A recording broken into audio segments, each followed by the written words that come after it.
Assalamualaikum warahmatullahi wabarakatuh. Salam sejahtera bagi kita semua. Shalom. Om Swastiastu. Namo Buddhaya. Dan salam kebajikan. Kembali lagi di channel Mbah Prekul. Kali ini kita akan membahas 4 tanda bahwa orang itu didampingi sosok gaib leluhur. Oke, mari kita coba kupas sedikit. Pernah nggak sih kalian lagi nongkrong atau lagi di tempat umum, terus kalian melihat satu orang, dia nggak ngapa-ngapain, dia cuma duduk, diam, mungkin lagi main HP atau nyeruput kopinya. Tapi mata kalian kayak terkunci ke dia, ada rasa sungkan, ada rasa segan, padahal kenal juga enggak. Atau sebaliknya, kalian ketemu orang baru jabat tangan, tapi bulu kuduk langsung merinding. Bukan takut hantu, tapi seperti berhadapan sama sesuatu yang besar. Teman-teman, di dunia spiritual Jawa, kita mengenal istilah roso. Rasa itu nggak pernah bohong. Malam ini, kita nggak akan belajar jadi dukun. Kita nggak akan buka mata batin paksa. Saya cuma mau ngajak kalian peka, bagaimana cara simple, cara orang awam, untuk tahu kalau seseorang itu tidak sendirian, bahwa di badannya ada sosok pendamping atau khodam yang menjaganya. Siapkan posisimu yang paling nyaman. Kita ngobrol santai 10 menit ke depan. Tanda pertama, dan ini yang paling susah disembunyikan, mata. Pepatah bilang, mata adalah jendela jiwa, tapi bagi orang yang punya pendamping, terutama khodam leluhur, mata mereka itu bukan cuma jendela, tapi sumur tua. Coba perhatikan, orang yang ada isinya, sorot matanya itu tajam. Tapi tenang, bukan melotot ya, beda. Orang biasa kalau marah, matanya melotot, uratnya keluar. Tapi orang yang punya pendamping, kalau dia marah atau serius, matanya itu seperti menusuk sampai ke belakang kepala kita. Kalian pasti pernah dimarahin guru, atau orang tua yang diem aja, cuma natap, tapi kaki kalian gemetar. Nah, itu energinya. Selain itu, mata mereka jarang berkedip berlebihan saat fokus.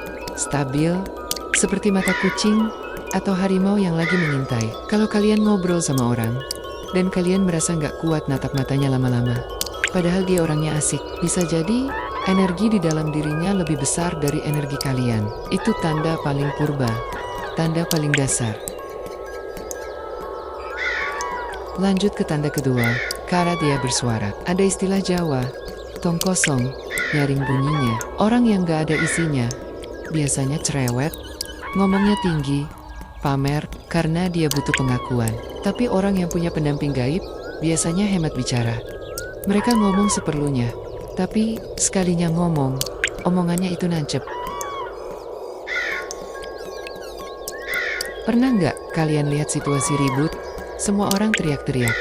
Terus datang satu orang ini, dia ngomong pelan, nadanya datar. Udah, bubar, dan anehnya, semua orang nurut, suasana langsung hening.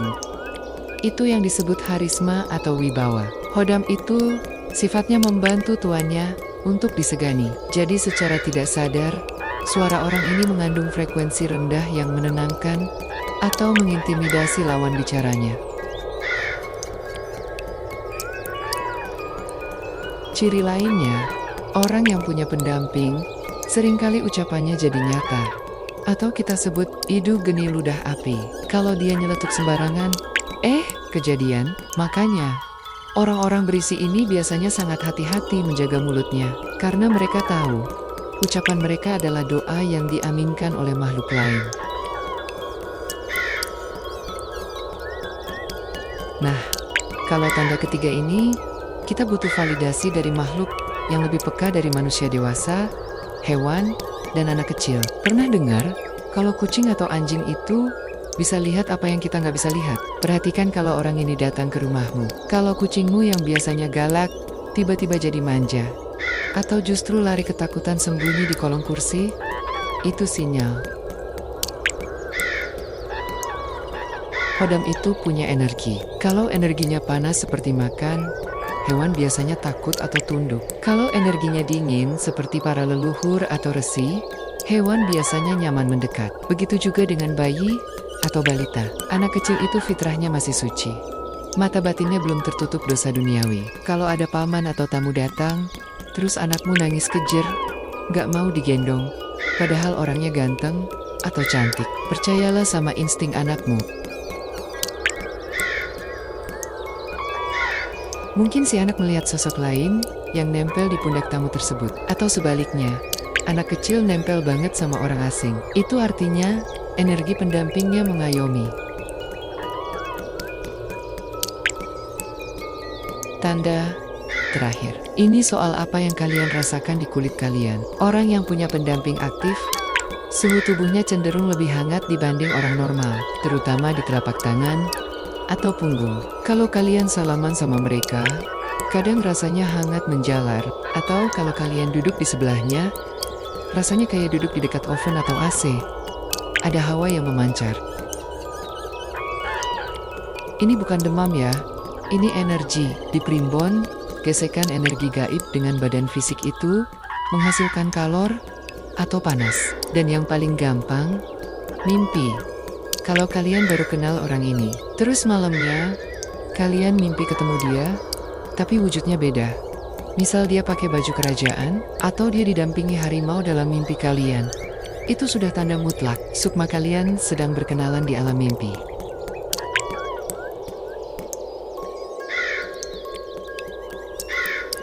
Teman-teman, itulah cara-cara simple. Cara jalanan untuk mendeteksi keberadaan pendamping gaib pada seseorang. Poin pentingnya apa? Jangan takut. Punya pendamping atau khodam itu bukan berarti orang itu musyrik atau jahat. Banyak dari mereka yang didampingi leluhurnya sendiri untuk menjaga keselamatan cucunya.